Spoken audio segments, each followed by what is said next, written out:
seandainya kita tahu keistimewaan bulan Ramadan, kita kepengen Ramadan itu selama setahun penuh.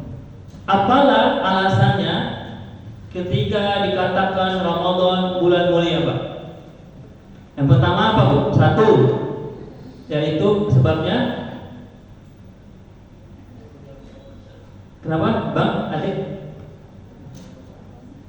Gugur apa? Turunnya Al-Quran atau nuzulul Quran, tepatnya 17 Agustus 17 Ramadan tahun 45, bukan 17 Agustus 17 Ramadan, baru kemudian adanya Lailatul Qadar. Kok kayak Lailatul Qadar, adanya ampunan Allah. Apa kata Allah? Tanazzalul malaikatu wa ruhu fiha bi'izni rabbihim min kulli amr. Salamun kata Allah. Salamun hiya hatta matla'il fajr. Atau mirip juga dengan itu di surat Yasin, salamun qaulam mir rabbir rahim. Bukan sembarangan itu. Lailatul Qadar bahkan melebihi 1000 bulan, sekitar 63 tahun namanya, insyaallah. Mudah-mudahan kita dapat nanti malam Lailatul Qadar dimulai, kita usahakan tanggal 21 ya, Pak. 23, 25, 27 di malam-malam ganjil itu. Alhamdulillah, itulah dia jamaah salat tarawih yang dimuliakan Allah.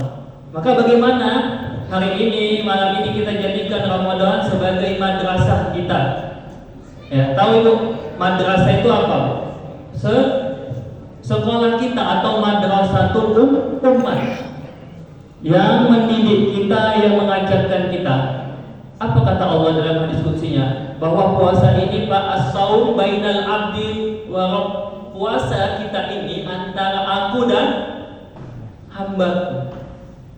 Kalau sholat langsung dari Allah perintahnya, kalau puasa langsung Allah yang ngasih pahalanya, melihatnya, mengawasinya. Bisa jadi si Alif tadi buka puasa sama-sama kita, ternyata tadi siang udah buka dia di luar, nggak tahu orang, atau siang-siang gitu kan.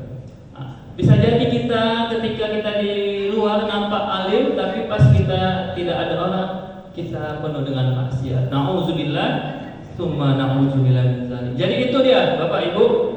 Jadikanlah tadi puasa ini atau Ramadan ini sebagai madrasatu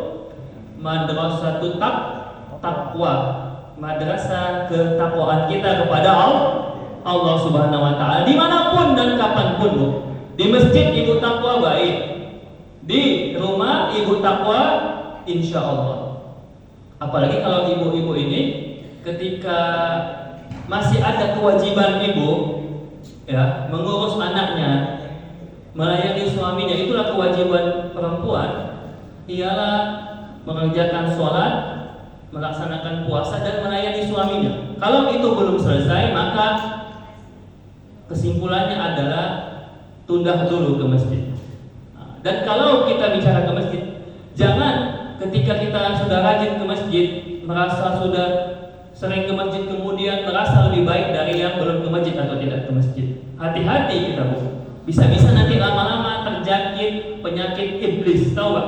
Ana khayyum itu, aku lebih baik dari dia. Aku suka ke masjid, sholat tahajudku 1000 rakaat gitu kan. Astagfirullah, summa astagfirullah. Itulah yang kata Nabi, dimanapun kita berada, takwa kita, kapanpun kita takwa kepada Allah Subhanahu wa taala. Itulah nantinya kalau sudah lulus, ibu sudah tamat dari madrasah Ramadan, dapatlah ibu gelarnya, gelar sarjananya yaitu la'allakum tattaqun, insyaallah taala. Itulah tadi Bapak Ibu makna daripada madrasah. Madrasah yang dimaksud ini adalah suatu media atau suatu wasilah, media atau perantara kita, pembelajaran kita, pendidikan kita atau tarbiyah kita. Kalau misalnya kita punya anak, ya ibu ada punya anak, Bu, atau punya cucu, kita punya anak, punya cucu, kita didiklah anak-anak kita. Kita jadikan Ramadan ini untuk menjadikan dia, mendisiplinkan dia.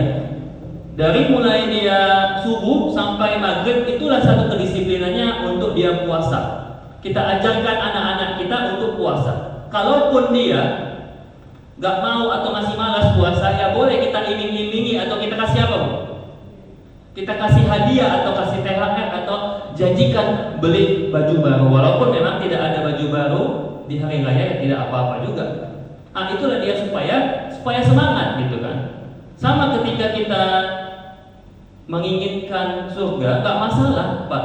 Kalau kita masih mau berharap pahala, tapi itu mungkin masih keimanan yang tingkat SD.